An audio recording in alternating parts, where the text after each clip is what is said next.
या अलीकडे आता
संगती सुख वाटे सुख वाटे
हरिभक्त पारायण गणेश महाराज आणि हरिभक्त पारायण नामदेव महाराज. ओम श्री.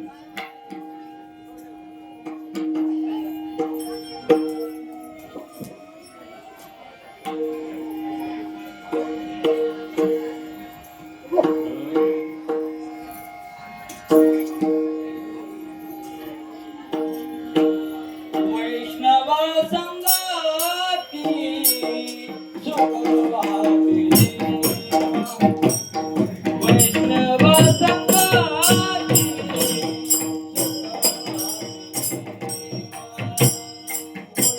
वैष्णव संगती सुखवाटी जीवा. वैष्णव संगती सुखवाटी जीवा.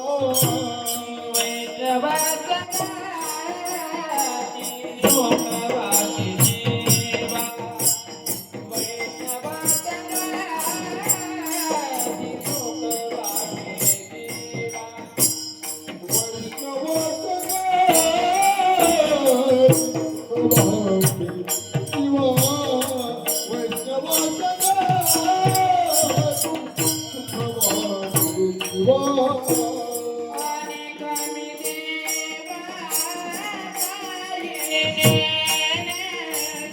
आणि कमी देवा गायनाचे मुळे आबोली आनंदे. गायनाचे मुळे आबोली आनंदे.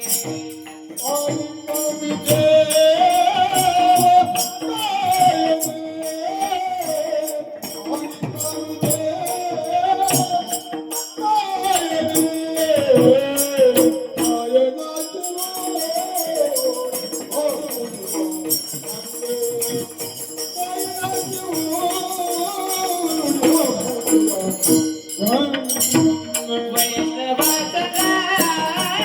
संगती सुखवाटी जीवा.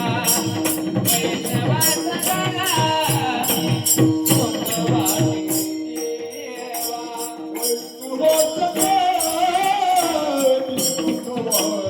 जीवा.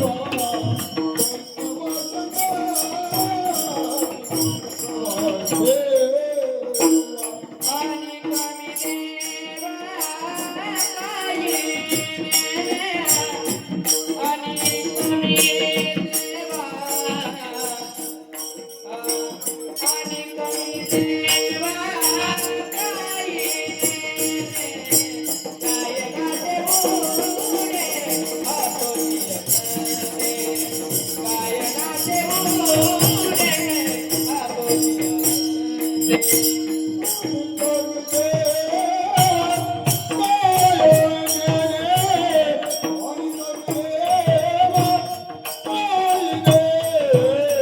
गायनाचे मुळे आबोली आनंदे.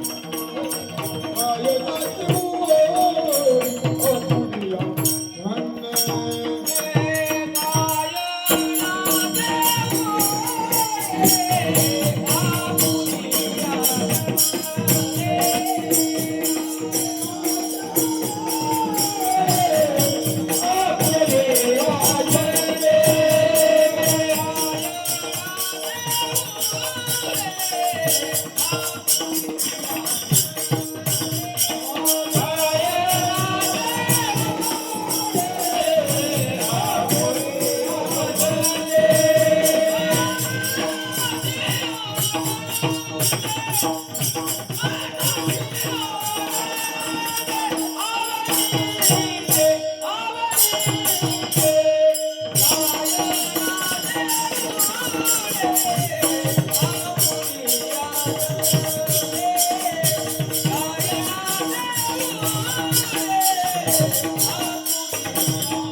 वैष्णव संगती सुख वाटे जेव्हा अनेक मी देवा काही नेने गायनाची ओढी आपुलिया छंदे मनाच्या आनंदी आवडीने लाज भय शंका दुराविला मान नकळी साधने अपरते गायनाची ओढी आपुलिया छंदे मनाच्या आनंदी आवडीने तुका म्हणे आता आपुलिया सायासी आम्हा जगदीशी सांभाळावी गायनाची ओढी आपुलिया छंदे मनाच्या आनंदी आवडीने पांडुरंगा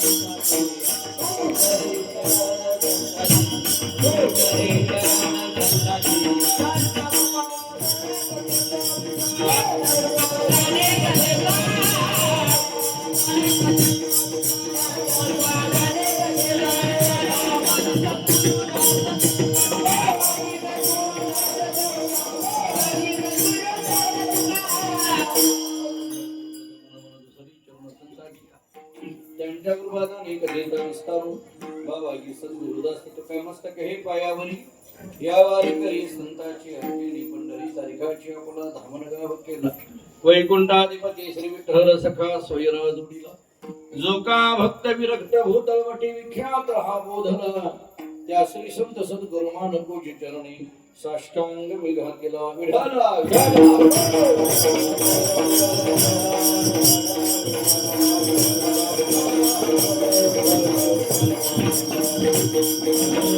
वैष्णवा संगती सुख वाटे जेव्हा अनेक मी देवा काही नेने गायनाची ओढे आपुलिया छंदे मनाच्या आनंदे आवडीने प्रस्तुत कीर्तन रूपी सेवेकरिता म्हणजे निरूपणाकरिता प्राप्त असणारा भंग महान भगवत भक्त जगद्गुरु श्री संत तुकाराम महाराज यांचा अत्यंत प्रसिद्ध महत्वाचा वैष्णवाच्या संगतीमध्ये काय अनुभव आला तो देवाच्या समोर प्रगट करणारा गोड असा चार चरणाचा भंग आहे.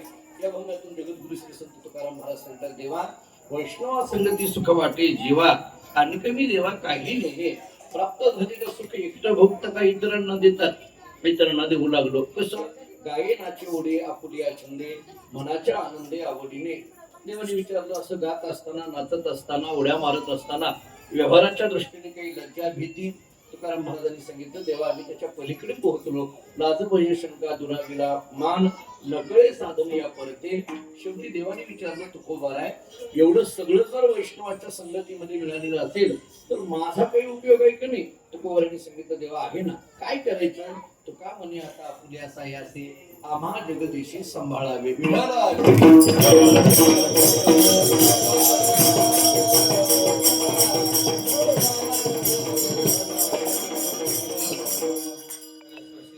विठ्ठलराव शिंदे सहकारी साखर कारखान्याच्या या प्रांगणामध्ये श्री गुरु दत्तात्रेयांच्या जयंतीच्या निमित्ताने श्री गुरु दत्तात्रेयांच्या अधिष्ठानाच्या समोर हा उत्सव या ठिकाणी संपन्न होतो. या उत्सवामध्ये माझ्याकडे परमभाग्याने प्राप्त झालं असणारी ही कीर्तनाची सेवा. कारखाना आणि कारखाना परिसरातील सगळीच आदरणीय भाविक मंडळी, विशेष करून काही परगावची भजनी मंडळी, काही महाराज मंडळी आणि इथली असणारी कर्मचारी मंडळी, प्रशासकीय मंडळी या सर्वांच्या उपस्थितीमध्ये हा उत्सव संपन्न होतो. आदरणीय श्रद्धेय बबनदादा शिंदे यांच्या मार्गदर्शनाखाली आणि त्यांच्या संपूर्ण परिवाराच्या नेतृत्वामध्ये हा उत्सव संपन्न होत असताना माझ्याकडे ही कीर्तनाची सेवा दिली आहे. वीर साहेब जवळजवळ 4 महिन्यापूर्वी माझ्याकडे ही तारीख घेण्याकरता आलेले होते. कीर्तनाला यायला थोडासा उशीर झाला. उशीर का झाला हे सांगून आणखीन उशीर करत नाही, मी कीर्तनाला सुरुवात करतो. विठाला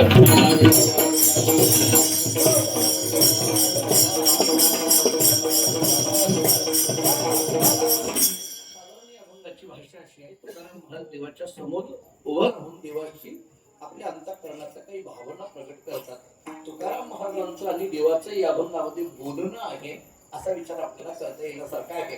याचा अर्थ तुकाराम महाराजांचा आणि देवाचा संवाद आहे. या अभंगामध्ये तुकोबारा देवाशी बोलतायत, देव तुकोबाराशी बोलतायत. वैशिष्ट्य असं आहे, देव प्राप्ती होऊन पुन्हा देवाबरोबर बोलणं करून देणारा संप्रदाय म्हणजे वारकरी संप्रदाय. असं संप्रदायाचं विवेचन आपल्याला करता येण्यासारखं आहे. किती वैशिष्ट्य पहा, अंतःकरणाच्या भावना तुकोबारा देवाजवळ बोलतात, याच्यात नवल नाही. देवाला काय वाटलं तर देव तुकोबाराजवळ बोलायचे, हे किती वैशिष्ट्यपूर्ण आहे. काय चर्चा नेमकं चालली असेल हो या अभंगातून, काय तुकाराम महाराजांचं आणि देवाचं बोलणं चाललं असेल. आता गंमत अशी आहे की अलीकडे लोक देवच नाही म्हणतात, त्यामुळे देवाबरोबर बोलणं लांबच आहे. देव या शब्दाचा विचार करताना फार वेगवेगळी वक्तव्य आपल्याकडे अलीकडे केलेली दिसून येतात. मी अनेक वेळेला सांगत असतो की देव नाही म्हणणारी माणसं आहेत का नाही, ते देव या शब्दाचा उच्चार करतात आणि देव शब्दाचा उच्चार करतात म्हणजे देवाचं अस्तित्व मान्य करतात. कारण देव शब्द उच्चारामध्ये देवाचं अस्तित्व मान्य आहे. अस्ति भाती प्रियम भवती असं आपल्याला उपनिषदांनी चिंतन केलेलं दिसून येतं. बऱ्याच वेळेला असं घडतं, एखाद्या कॉलेजमध्ये व्याख्यान ठेवलं, जगात देव नाही या विषयाचं व्याख्यान. मग आता असलं काहीतरी म्हटलं की ऐकायला जरा गर्दी जास्त असते, कॉलेजमध्ये मुलं भरपूर ऐकायला बसलेली. पण तो व्याख्याता देव नाही या विषयावर 1 तासभर बोलला, याच्यामुळे नाही, त्याच्यामुळे नाही, याच्यामुळे नाही, त्याच्यामुळे नाही. 1 तासाभराचं देव नाही या विषयावरचं व्याख्यान तो बोलला. सगळी मुलं मान डोलावून ऐकत होती. व्याख्यान संपल्यानंतर तो व्याख्याता स्टेजवर खाली उतरला. काही तत्वज्ञानाचे विद्यार्थी त्यांच्याकडे गेले आणि म्हणायला लागले, का हो सर, देव नाही या विषयावर तुम्ही 1 तासभर बोललात, अस्खलित मराठीमध्ये अखंडित बोललात, एवढा सगळा तुम्ही अभ्यास कधी केला, हे सगळं तुम्हाला जमलं कसं काय? तो म्हटला, माझं काही नाही हो, देवाची कृपा आहे, माझं काही त्याच्यामध्ये म्हणजे देव नाही म्हणणाऱ्याला सुद्धा कुठेतरी देव शब्द उच्चार केला की देवाचं अस्तित्व मान्यच करावं लागतं. दिव देते प्रकाशते किती देवा हा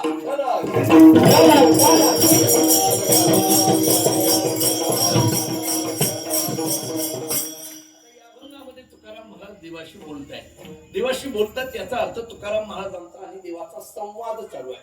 मी तुम्हाला 3 शब्द सांगतो. एक वाद शब्द आहे, दुसरा विवाद शब्द आहे आणि तिसरा संवाद शब्द आहे. आता वाद कशाला म्हणायचं, विवाद कशाला म्हणायचं आणि संवाद कशाला म्हणायचं, याच्या स्वतंत्र व्याख्या करता येण्यासारखं आहे. वादवाद या शब्दाचा अर्थ काय? आपल्या लोकांना एकच वाद माहिती आहे, भर चौकामध्ये बाहेर सरून केला जातो तो वाद. पण तत्वज्ञानाने कसा अर्थ नाही केला. वादे वादे जयते तत्वबोधा. तत्वज्ञानाचे आदान प्रदान जिथं होतं त्याला वाद म्हणा असं शास्त्र सांगतं. आता दुसरा मुद्दा विवाद.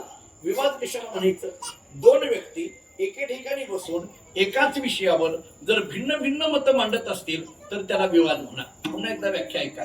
2 व्यक्ती एके ठिकाणी बसून एकाच विषयावर जर भिन्न भिन्न मतं मांडत असतील तर विवाद म्हणा. आणि आपल्याला ऐकण्याचं प्रमाण देऊन पुढे जातो. जगद्गुरु संत तुकाराम महाराज जगाच्या प्रत्येक घराघरापर्यंत गेले आणि प्रत्येकाला म्हणायला लागले, देव घ्या कोणी, देव घ्या कोणी, आईचा आला घर प्रसंगी. गमत ऐका, तुकाराम महाराज देव घ्या म्हणतात पण जगातल्या लोकांनी मात्र तुकाराम महाराजांना म्हणावं, देव न लगे, देव न लगे, साक्षी निजे रुदले जागे.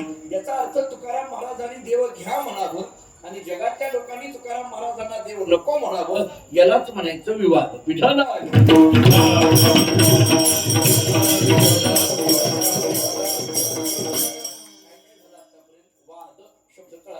विवाद शब्द कळाला.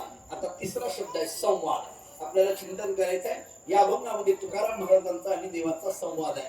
आता संवाद कशाला म्हणायचं ऐका. दोन व्यक्ती एका ठिकाणी बसून एकाच विषयावर जर सुचर्चा करत असतील तर याला संवाद म्हणा. थोडक्यात दोन व्यक्तीचं बोलणं एकाच विषयाच्या संबंधाने योग्य पद्धतीने चाललेलं असेल तर याला संवाद म्हणा. मी कळण्याकरता कबीर महाराजांचा एक हिंदी मधला दोहा देतो. कबीर महाराजांनी एके ठिकाणी असं म्हटलंय, सज्जन को सज्जन मिले करे दो दो बात. मला वाटतं कुठला अर्थ गरजेचं नाही, पण पाठात असं म्हणून सांगून जातो. सज्जन को सज्जन मिले करे दो दो बात, अब गधे को गधे मिले खावे दो दो लात. कबीरांचं बोलणं आहे. कबीर महाराज सांगतात, दोन चांगली माणसं एके ठिकाणी आल्यानंतर चांगलंच बोलणार. याचा अर्थ दोन चांगल्या माणसामध्ये चाललेली जी चर्चा असते याला संवाद म्हणा. विठाला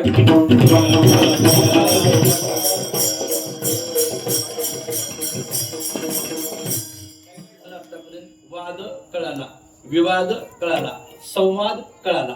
आता थोडा प्रश्न उपस्थित करून पुढे जातो. बारीक आहे का? संवादामध्ये दोन व्यक्तीचं बोलणं आहे, बरोबर आहे. म्हणजे मी तुमच्याशी बोललं आणि तुम्ही माझ्याशी बोलणं याला संवाद म्हणतात. मी तर अनेक वेळेला एक वाक्य सांगत असतो, खरं तर संवाद झाले पाहिजे. नीट आहे का? माणसाला संवाद करता आला पाहिजे. थोडस स्पष्ट बोलू, संवाद केले की सगळे वाद मिटतात. फक्त संवाद करता आला पाहिजे. खरं तर मला असं वाटतं की कुटुंबामध्ये सुद्धा संवाद पाहिजे, समाजामध्ये सुद्धा संवाद पाहिजे, परिवारामध्ये सुद्धा संवाद पाहिजे. अलीकडच्या काळामध्ये माणसं एकमेकाला बोलत नाहीये. म्हणजे बऱ्याचदा दुर्दैवाने म्हणायची वेळ आली की मोबाईल नावाचं साधन असं आलेलं आहे, चार माणसं एके ठिकाणी बसून तासभर एकमेकाच्या जवळ बसूनही एकमेकाला एका शब्दाने बोलत नाही, असा तो मोबाईल आहे. पूर्वीच्या काळामध्ये कट्ट्यावर वट्ट्यावर बसलेली माणसं गल्लीपासून दिल्लीपर्यंतच्या चर्चा करायची, एकमेकाशी बोलायची. त्यामुळे एकमेकाचं मन मोकळं व्हायचं. थोडं स्पष्ट बोलू, मन मोकळं झाल्यामुळे अलीकडच्या काळामध्ये जी काही मानसिक स्थिती बिघडण्याची जी लक्षणं दिसून येतात ती पूर्वी दिसत नव्हती. याचं कारण मन मोकळं करण्यात आता जागा असायच्या. संवाद करता आला पाहिजे. पूर्वी आता अलीकडे परिस्थिती अशी आहे, वडील घरात आले तर मुलगा घराच्या बाहेर पडतो, मुलगा घरात आले तर वडील घराच्या बाहेर पडतात. वडील आणि मुलाचा संवाद नाही, भाऊ आणि भावाचा संवाद नाही, आई आणि मुलीचा संवाद नाही, बहीण आणि बहिणीचा संवाद नाही. संवाद अशी गंमत आहे. मी एका घरी गेलो, घरी गेल्याबरोबर त्या नवऱ्याने बायकोला व्हॉट्सअपवर टाकलं, महाराज आलेले चहा कर. व्हॉट्सअपवर चॅटिंग करून सांगितलं, महाराज आले चहा कर. तिनं व्हॉट्सअपवर टाकलं, साखर संपले घेऊन या. किती गंमत आहे. बोलायला तयार नाही अलीकडे. पती पत्नीला सुद्धा जर बोलायला तयार नाही, पत्नी पतीला बोलायला जर तयार नसेल तर संवाद होणार कसा? आणि संवादच नाही झाले तर वाद मिटणार कसे?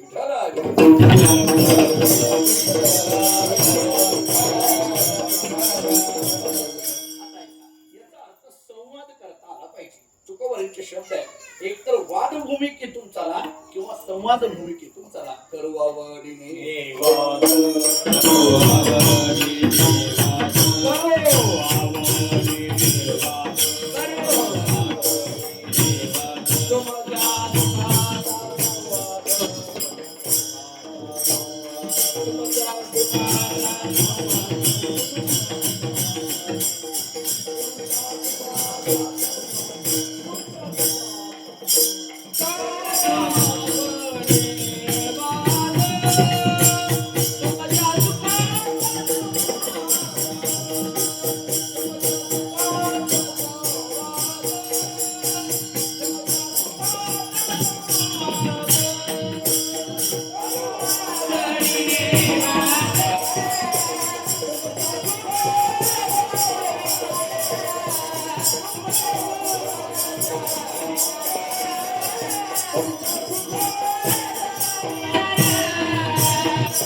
संवाद. एक तर वाद भूमिकेतून चला नाहीतर संवाद भूमिकेतून चला.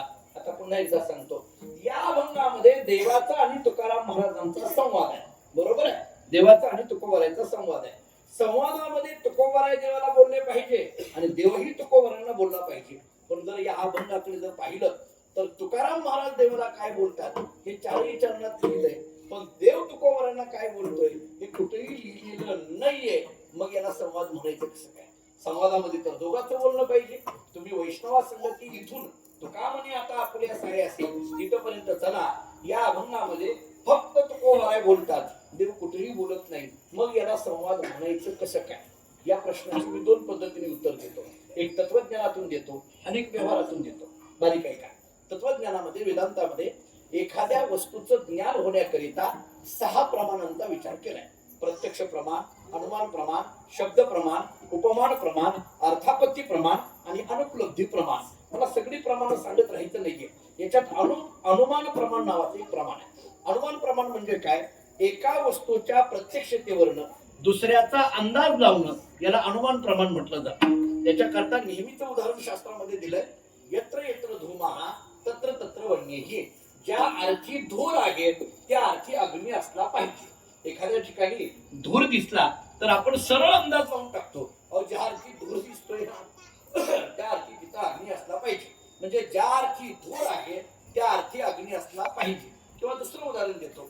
मला सांगा, टाळ वाजायला सुरुवात झाली, भजन सुरू झालं.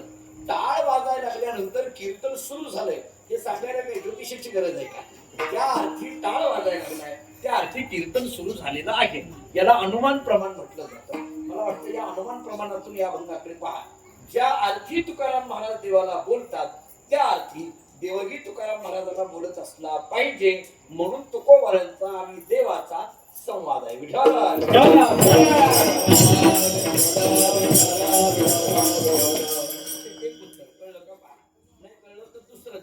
दुसरं उत्तर देतो. हा समजा अनुमान प्रमाणाचा विचार फारसा नाही लक्षात आला तर मी दुसरा उत्तर विचार देतो.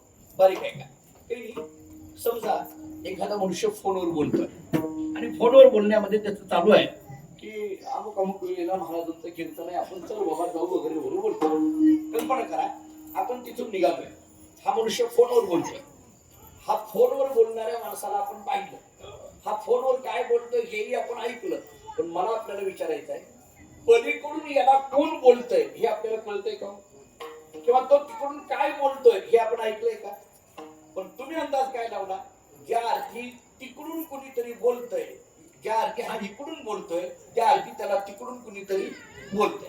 ज्या अर्थी हा इकडून बोलतोय त्या अर्थी त्याला तिकडून कुणीतरी बोलत असलं पाहिजे. याला अंदाज लावला तुम्ही. आता अलीकडल्या काळामध्ये तिकडून कुणी बोलत नसताना सुद्धा इकडून बोलण्याची संख्या जास्त आहे. चालू कीर्तनातून आलो आलो आलो म्हणून उठून जातात. कोण आलं नसतंय, त्यांना उठून जायचं असतं. कोण एक चांगलं साधन झालं आता उठून जायला. आमच्याकडे एखादा पडती मिळाली साहेब आणि मग आता प्रमोशन मिळालं आणि मग प्रमोशन मिळाल्यानंतर एसी ऑफिस होतं त्याला आणि मग त्या दुर्भावामध्ये त्या ऑफिसमध्ये बसला. पहिलाच दिवस ऑफिसचा, एसी ऑफिस आहे आणि मग सगळं जिथं तिथं ठेवलेलं होतं. तेवढ्या दरवाज्यामध्ये कुणीतरी आलं. सर आत येऊ का? याला वाटायला लागलं आपला ऑफिसचा पहिला दिवस आहे, आपल्याला प्रमोशन मिळालेलं आहे, कोणीतरी विचारायला आपल्याला आलेलं आहे, काहीतरी बोलायला आले, काहीतरी रुबाब दाखवावा. विनाकारण टेबलवरचा फोन उचलला आणि कानाला लावला. फोन आलेला नव्हता, उगीच उचलला आणि कानाला लावला. लाखाच्या गोष्टी 10 मिनिट बोलत बसला आणि 10 मिनिटानंतर फोन ठेवला आणि दरवाज्यातल्या माणसाला विचारलं, बोला तुमचं काय काम आहे? दरवाज्यातला मनुष्य म्हटला, माझं काहीच काम नाही, तुमचा फोन बंद पडलाय तो नीट करा ना. माझं काही काम नाही. लक्षात अशी माणसं आपल्याला येतात. माझा मुद्दा इथं एवढाच आहे की ज्या अर्थी तुकाराम महाराज देवाला बोलतात त्या अर्थी देवही तुकाराम महाराजांना बोलत असला पाहिजे.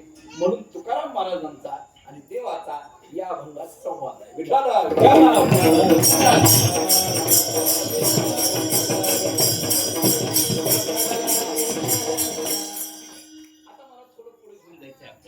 तुकाराम महाराजांचा आणि देवाचा या अभंगात संवाद आहे. इथपर्यंत आपण पोहोचलो. म्हणजे तुकाराम महाराज देवाला बोलतायत आणि देवही तुकाराम महाराजांना बोलतायत. पण माझा प्रश्न असा आहे, तुकोबाराय काय बोलतायत हे 4ही चरणात लिहिले हो, पण देव काय बोलतोय हे लिहिलेलं नाहीये ना. मग जर लिहिलेलं नसेल तर याला संवाद म्हणून स्वीकारायचं कसं? बरं, त्याही पेक्षा थोडा पुढचा प्रश्न, लिहिलेलं तर नाहीये पण देव तर बोलत असला पाहिजे, पण तरी आपल्या मनात प्रश्न येतो काय बोलत असला पाहिजे. असा आहे आपल्याकडे एक वेदांतामध्ये नियम आहे, जी गोष्ट स्पष्ट रूपाने प्रतीतीला नसेल आणि जर स्वीकारावी लागत असेल तर त्याला अध्याहार असं म्हटलं जातं. मला वाटतं इथं अध्याहार करावा लागणार आहे. मला वाटतं तुकाराम महाराज देवाला बोलतात हे लिहिलेलं आहे, देव तुकाराम महाराजांना काय बोलतोय हे लिहिलेलं नाही, पण काहीतरी बोलत असला पाहिजे. मग तुमच्या माझ्या मनामध्ये प्रश्न आहे, काय बोलत असला पाहिजे? तुम्हाला मी सांगतो, देव काय बोलत असला पाहिजे मला माहिती आहे. का माहितीये? कारण मी देवाच्या गावावरून आलोय म्हणून मला माहिती आहे. पंढरपुरात आले, देवाने मला सांगितलंय कारखान्यावर जाऊन हे सांग म्हणून सांगितलंय असं समजा. मी सांगतो तुम्हाला काय बोलत असता पाहिजे. थोडं तुकोबरांच्या चरित्राकडे जा. तुम्ही बारीक चरित्र वाचा. देहून तुकोबरा निघाले, पंढरपूरला आले, चंद्रभागेचं स्नान केलं, प्रदक्षिणा केली, रावळामध्ये रांगेमध्ये दर्शनाला उभे राहिले. एक एक एक एक माणूस पाया पडून जात होता. तुकोबराही देवाच्या जवळ गेले, पाया पडले, पुढे निघणार तेवढ्यात पांडुरंगाने तुकाराम महाराजांना सांगितलं, तुकोबरा जरा थांबा. तुकोबरांनी सांगितलं, देवा दर्शन झाले, जाऊ दे. नाही नाही थांबा, थांबले, मला बोलायचं आहे. एका कोपऱ्यात थांबा. लोक पाया पडत होती, जात होती. एक तास झालं, देव काही बोलत नाहीये, फक्त तुकोबरांच्या चेहऱ्याकडे बघतोय. तुकाराम महाराजांच्या लक्षात येईना काय झालंय. तुकोबरांनी देवाला एक तासावराने विचारलं, जाऊ का? नाही नाही थांबा. आणखीन एका तासाने विचारलं, जाऊ का? नाही थांबा. आणखीन एका तासाने विचारलं, जाऊ का? नाही थांबा. मी आपल्या सगळ्या कारखान्यावरच्या भाविकांना एक प्रश्न विचारतो. तुकाराम महाराज देवाच्या दर्शनाला गेल्यानंतर देव